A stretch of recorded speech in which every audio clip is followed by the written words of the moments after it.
All right, welcome to another episode of Call Center Stories with Eric Sims and my good friend John Juliano. We started doing these quick little videos to share a little bit about uh, maybe the hurts, habits, and hangups of the call center industry, and then also some of the humor around that, stuff we've learned over the years. And hopefully you found that entertaining. If you do like these, please make sure you are subscribing and liking to our YouTube channel and these videos and sharing those as much as you can. John, welcome to the show. Yeah, great to be here. Happy anniversary, by the way. Happy birthday. Yeah, yeah, there's the Every time we have an anniversary, it's a double home run for me because right. it's your birthday and it's the anniversary of the company we started, which was, I will know what your best birthday present you've ever had is, but I'm going to That's say the day you married me as a business partner.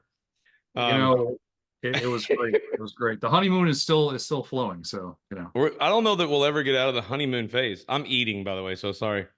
Yeah, what do you got for what's for lunch? I saw Mm, some green beans. no, it's sweet potato and eggs. Wow. Yeah, super healthy today. So Yeah, trying to yeah. do something great.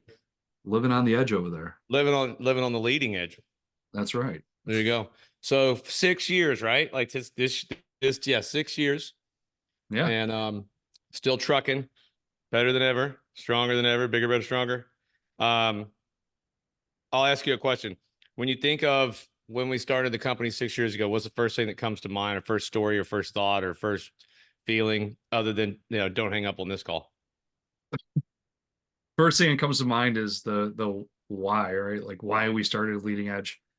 For me, it was I've been in the industry long enough to kind of know and been through the trials and tribulations of other BPOs. And the thing that set it apart for me for like push me over the edge to do this Yep. was the last company that I was with. Uh,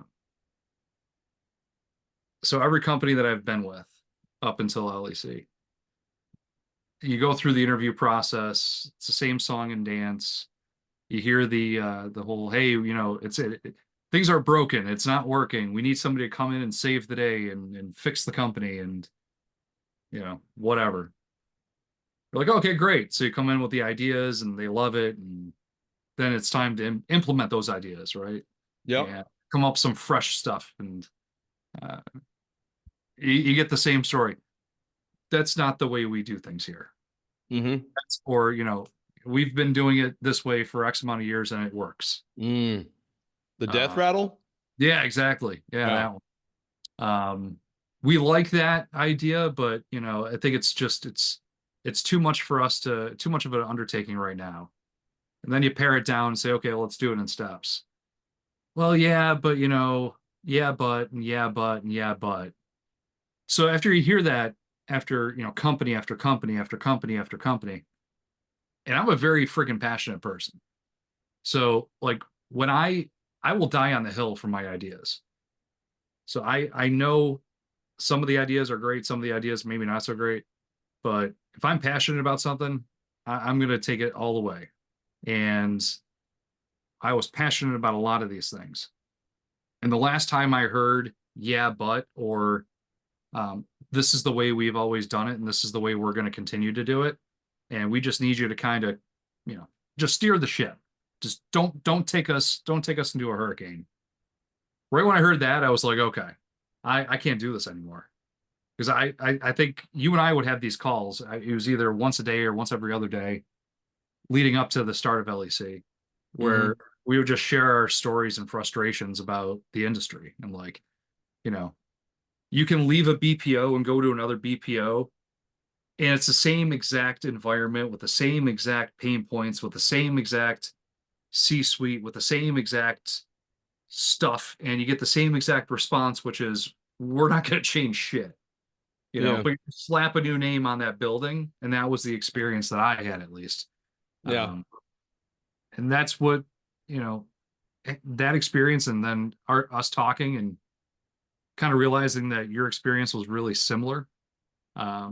We had that epiphany where like we can continue to go down this road for the rest of our career and do these things and deal with the bullshit, or we can bet on ourselves and bet on our expertise and go out and do it ourselves. And Yeah. um, yeah, yeah, I think it was, there's definitely a lot of similar. I think you had like most of our experiences were pretty similar. Um, I think what I've shared with you before, the straw that, the straw that broke the camel's back for me, or the piece for me was, I was already fed up with a lot of that. And I think I'd realized, like, if you're so passionate about this stuff, you should really go do your own business. Probably because Chris Reed had already told me that.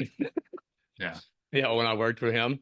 And he and Joe were very kind when we worked for those guys. Like, they were patient with me. They kind of saw how hard headed I was and let me stay around longer than they should have, probably. But um, even then, I didn't think, when I left there, I didn't think I was ready to go start the company yet. And for me, it was, I had to experience more pain. So I went, like, I went to work for for that other BPO that was out of New York, had offices in Tampa. And I had to get into an experience where it was so bad that it jarred me, you know, to make a decision to go do something for myself. And it was like, yeah, I think part of it was I had never really been in a bad, like, I loved working for the guys that we worked for together. yeah, They had stuff that I would have wanted to do different, but it wasn't my company. But I thought they were great guys. Still stay in touch with them to this day. The other guys I went to work for were the biggest pile of donkey shit I'd ever come in contact with. Like, they were, like, the owner of that company is I rank him on the top of the pond scum of human beings that I've ever come across. And my background's pretty rough. Pre call center days. So yeah, it took that. Like, I was physically, emotionally, and probably even spiritually sick by the time I left that place. Like, that was a place, I think I told you about. The building was so dirty. They refused to clean the air ducts. Like, we were all physically ill. Like, I got pneumonia twice working in that place because of all the bacteria and dust and crap that was in the building. So that jarred me enough loose. But I think, going into looking at what do we want to do that's fresh, it still goes back to how we built it. Like, we were both tired of bitching like we're doing right now, like all the complaints. I said, well, how do we find something new and fresh that we feel like and I know one of our core tenets is, like, how do we always stay open to change? How do we always be looking for the next thing? Try not to get married to anything other than our spouses.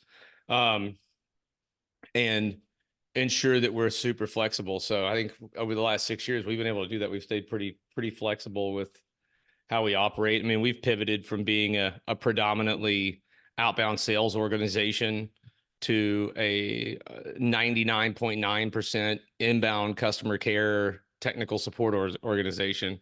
And the culture's been able to stay the same. So pretty cool. yeah.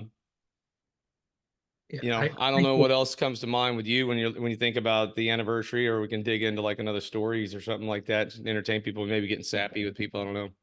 Yeah, I just look at it like one thing that I noticed that this industry is always lagged was like being solutions based, right? Like most BPOs, they force the client into the way that they operate, right? Like that was one of the things that I think was important to us when we started this company was being hyper flexible and being a solutions oriented or solutions based company, right? Like being able to look at our client and not just say, okay, you have X amount of calls that need to be handled. Let's just plug bodies in, but look Well, deep yeah, and look yeah, deeper and say, okay, well, what's making the phone ring or what's making the tickets come in or let's work with the marketing team or let's work with the sales team or like let's work with your tech stack and yeah, actually like embed ourselves into the business. yeah. And I think it's something for, for other people that are looking to be really, it's anytime you're going to be a vendor to somebody, right? Like, it doesn't necessarily mean to be the call center business, but, um, what I think one of the things that I would share I think there's two things I would share to people, like, well, probably a lot, but two that come to mind. One is how we design the company. I still go back to, I think that's one of the most creative ways, and it's a principle that I try to teach my kids in life, which is, we had been, and go back because most of these listeners don't know, like John and I were having a conversation. We were complaining about the industry. We were bitching about all the stuff we didn't like. And we had a moment where we're like, well, this isn't this conversation's really negative. And then on the flip side, we're not being fair. Like, you got to play the game fair, right? The fair part of the game is if you're going to point all this out, we've been in it for 10, 12, 15 years each. There's obviously something we do like about it. Let's put all that down on the other side of the board. And we literally got a whiteboard out and wrote all this stuff down of here's the stuff we like, here's the stuff we hate. And then once we did that, we very clearly saw the business we wanted to create. We took all the stuff that was great, all the stuff that we liked, all the stuff that we were passionate about, and said, okay, what if we did that? And then we looked at the other stuff that wasn't that great, that wasn't that fun, didn't smell, look, or taste attractive, and said, okay, what if we either don't do that at all, or if we have to do it, we're just not going to do it the same way we've always done it. We're going to try to do some stuff different. And I think that core initial build is something I've told people before. And like I said, I use that with my kids. I'm like, if you're going to complain about something, like, you got to play the game fair. Like, it's going to hit the ball this way, you got to get a chance to hit it back and look at things equally, because you'll normally find there's a lot more good than there is bad. And it resets you from a energetic standpoint to be able to be far more constructive. So there's that point. The other thing we've learned too, that I think is really, really helpful, and we re-experienced this week, which is not every client is for us. At the beginning of taking business, we took whoever would pay us, and that's okay. Like, that's, if you're a startup and you're watching this, like, I get that. Like, you got to get paid, so you got to do some stuff that maybe doesn't totally align with your core DNA or who you want to be as an organization long term from a client standpoint. But hey, they're willing to pay you and you need income. You got to pay the bills. What we've seen over years is like, hey, as we've grown, we've continued to refine and detach ourselves to that ICP so that we don't experience a lot of that stuff. Because some of the stuff we talk about that we didn't like, it was driven by really archaic, shitty clients who see an outsourced partner as completely as a commodity that they're just going to ball peen hammer and hit over the head every day. Yep. And AT&T. So we're not going to do business with those guys. Like, it's just not going to happen. It's not going to jive. I don't have the stomach to tolerate it. And, we sat on a preliminary call with a prospective client who's a global juggernaut this week. And both of us walked away from that call saying, well, first off, the call went like garbage because that's how they treated us from the moment we got on the call with them. And we both walked away and said, you called me immediately after and said, I can't imagine having to work with that person, but I'm really glad that we were able to figure that out in a first 20-minute phone call, because they are so awful. It would have been tragic to connect these two companies together. Yeah. Yeah. And, I've been doing that. I've been in this, like, well, at a level where you get exposed to clients since 2003. So in that amount of time, I've never experienced anything like this. Like that call was on an introductory call. That Yeah. was probably one of the worst experiences that I've ever had. To share with the audience, the introductory call was 15 minutes long. And after a period of the prospective client not turning their camera on a Zoom call, being so quiet for the first 5 minutes during introductions that we thought they weren't on the call and had to ask, then for them to turn around and spent their only 10 minutes that we did have left critiquing and chastising us over a call they requested and information we didn't even know we were supposed to give them. It was a weirdest thing, but you could just see how they are with vendors, in that point in time. So anyway, lesson being, like, if you're getting into business to be happy, not every customer is your customer. So I think that's the other takeaway that I had for the last couple of years. I know you did too. I think those are the big ones. And then it's scary. You got to be patient. There's a lot of work. It's really hard. And but it's very rewarding, and you get to meet a lot of cool people. On the flip side, we got some really, on the flip side, okay, like we talked about, play the game fair, right? Let's hit it back over. Our clients that we have are some of the most amazing clients I've ever worked with, because they fit our model. They want to partner with us. They see us as not just a commodity, but an extension of who they are and a consulting piece of their business for expertise. And we have a lot of fun together, right? So that's the other side of the ball that we can stick with on there. So the show's called Call Center Stories, and I don't want to yammer on about whatever the hell we're talking about anyway right now, other than hey, happy anniversary. Um, give me what's your story for the day? What's your funny story that you've thought of, or maybe it's not even funny, but what's your little tidbit for this episode? Thinking back, and I was quickly going through my notes before we jumped on here, going back through all the experiences that I've had personally in the industry. Um, you may remember this one. So this is when you and I worked together. Um, we had a client, I'm not going to name names, who loved football, was obsessed with like watching it and all that. So he came into town and he's never been to like a pro game, to tailgate and things like that. You And for took those him who to the don't, mafia.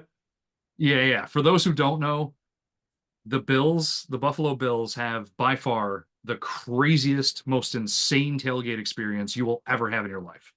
Um, Not a Bills fan, I will admit it. I do live in Buffalo. So the game that I chose to take him to was the Patriots and the Bills. Two of the biggest rivalries, two of the biggest, like they cannot stand each other, for those who don't know. And this was like in the heat of it. Brady was, doing his thing, and the Bills were still at the bottom of the toilet. So anyways, we're going to this game. I pick him up from his hotel and I'm telling him this. And I'm like, listen, it's a different type of environment. This is not Yeah. like soft, squishy, hugs and kisses football game. So he's like, okay. He's like, well, I'm going to bring some pregame, party favors. I said, oh, well, whatever. So I show up at the hotel. He's got a folding table, a bottle of Jack, and red Solo cups. So I'm like, mind you, Is it's this like, is this I won't say names. Is this the guy from Seattle? yes, Okay. Yeah. it's 7 o'clock in the morning on a Sunday. Okay. Yeah. So I show up, he's got the table, the bottle, and the cups, and I'm like, oh my God, this is gonna be crazy. So we get to the game, we're in the parking lot, bust open the table. I get the grill out because I'm about to make breakfast because it's gonna be a long day. And he immediately starts pouring liquor into each of these red Solo cups. I'm like, what the hell's going on here? He's like, oh, we're gonna play flip cup with Jack. For those who don't know what flip cup is, you drink the cup, you have to flip it, and it flips over and lands on the edge of the table. Then you drink the next cup and do the same thing, and you go all the way down the whole length of the 6 foot table. So we played like 4 rounds of this game, and it's like now it's only like 8:30, 9 o'clock, and we're pretty much in the bag. Um, so much so that I'm like, listen, I'm gonna lay down in the back of my truck for a little bit, take a quick 5-10 minute siesta before we walk into the game. So like, okay, cool. So I lay down for like 5 or 10 minutes from what I think was 5 or 10 minutes. I wake up to the train whistle that's going on in the stadium that they play for every third down. Look at Hmm. my watch, and it's like 3 o'clock in the afternoon. And I can't find the guy who I went with. He's already in the game. He's already in the It's, stadium. So it's the client too, right? yes, it's the Yeah. client. So I'm texting him, I'm calling him, I'm like, what the hell's going on? He's like, oh, I'm in the stadium. I said, okay, great. So the game ends. He's calling me. He's like, hey, tell me the lot again. So I told him. He comes to the lot. Now he's beyond like intoxicated. Like he's way beyond, like he's just in another planet, another world. These guys were throwing the football around in the parking lot, and he comes running towards my car, goes up, jumps in the air, and tries to do like a Lynn Dawson, crazy theatrical catch in an asphalt parking lot. Not in the right frame of mind. He comes down, and I've never seen a leg twist and bend and snap that way. He broke his leg in like 5 spots. Now, this is my client, by the way. Okay. So I'm like, oh shit, what am I gonna do? So I get him in the car. I take him to like the urgent cares. I didn't know what was happening. They were like, we can't see him. You got to take him to a hospital. His leg's broken in multiple Yeah. spots. Now, mind you, he didn't tell his boss he was coming to the game. He told his boss he was going away for the weekend. He'll be back on Monday. Right. I Yeah, and told, to back up, he worked for a extremely large corporate brand. yes, Yeah. yes, So there's a lot of red tape and a lot of HR. amazing, yeah, amazing amounts. So, anyways, I take him to the hospital, and they're like, "We have to perform surgery and put rods and pins and all kinds of stuff in your leg, and you can't travel or go anywhere for like 3 months. You have to go through rehab." It was a shit show, beyond a shit show. Um, at the end of the day, his leg healed, everything was fine, but he still texts me to the day and he's like, that was by far the best experience that I've had in my life. So he's thanking Best me on the game phone. ever. I'm like, yeah, the Yeah. best experience is snapping your leg and going through like, Hey, surgery, rods and stuff. we're talking about it on the podcast, and he probably tells his friends about it, Yeah, once a week or whatever when he gets bombed. yeah, So yeah. that's a That's good one. That's a good client one. All I ever think of with clients is scrimps. Um, that's another good one. yeah. I'm trying to think what mine would be today. I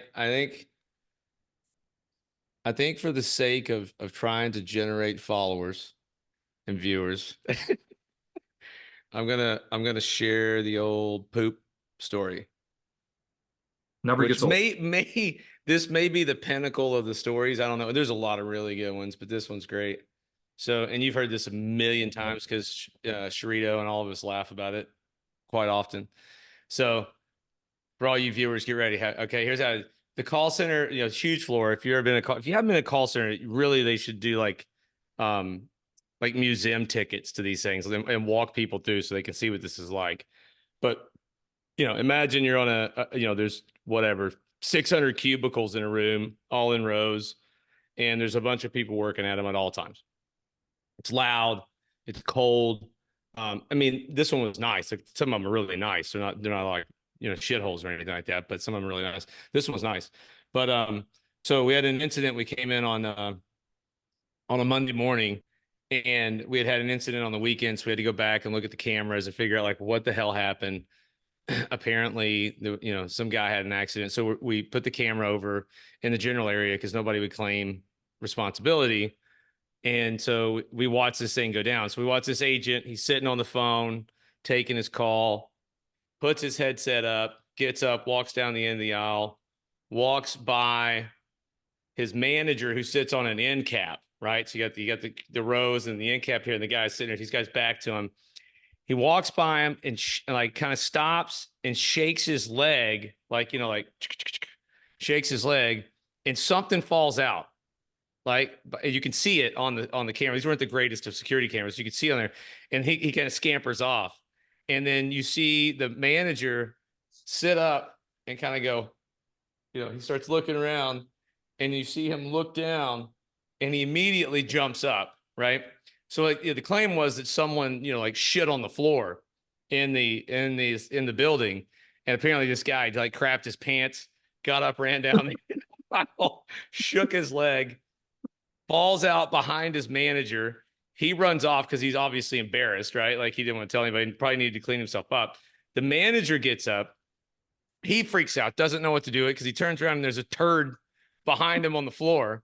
So he runs over, and this is still all on camera, right? So he runs over, grabs another supervisor from across the room. She comes back with him, sees the poop on the floor, and immediately starts gagging. And so she throws up in his trash can. And then the conundrum is, what do we do with the shit and what do we do with the throw up, right? Yeah. So she decides that now she's embarrassed because she puked. So she takes, and this is not at Jon and I's call center, by the way, like, none of this is happening in our business. So she takes the throw up infested trash can and goes and takes it to the other side of the room and dumps it at another manager's office, another manager's desk, instead of like taking it to the garbage or whatever else. I don't know. And so we end up getting like 2 or 3 complaints. Of course, the cleaning people come in and they have a complete conniption fit because of what's going on. And then here we are on Monday morning, like Monday morning quarterback in this video. We're like exiting and knowing, like, there he is. Wait, he ran down the aisle. Wait, something came out of his leg. Like, so we were able to solve the problem of the poop vomit stuff. Like, I don't know that I've ever worked in a place where someone crapped on the floor and then made somebody else throw up. But Yeah. I have now. Luckily, thank God I wasn't there when it happened. But Now, there's your nugget of call center story gold yeah, today, viewers. So if you like that, or if you're disgusted by that, and if you want to watch more, please tune in for the next episode. Like and subscribe to our little show here, and then we'll keep recording this stuff and sending it out. Hopefully, it's just humorous for you guys, and then crap happens, right? So, Jon, again, happy anniversary. Been a pleasure working with you, buddy, and yes. we look forward to many more years of that. And thanks for watching today. I hope you enjoyed the episode, and we'll see you next time.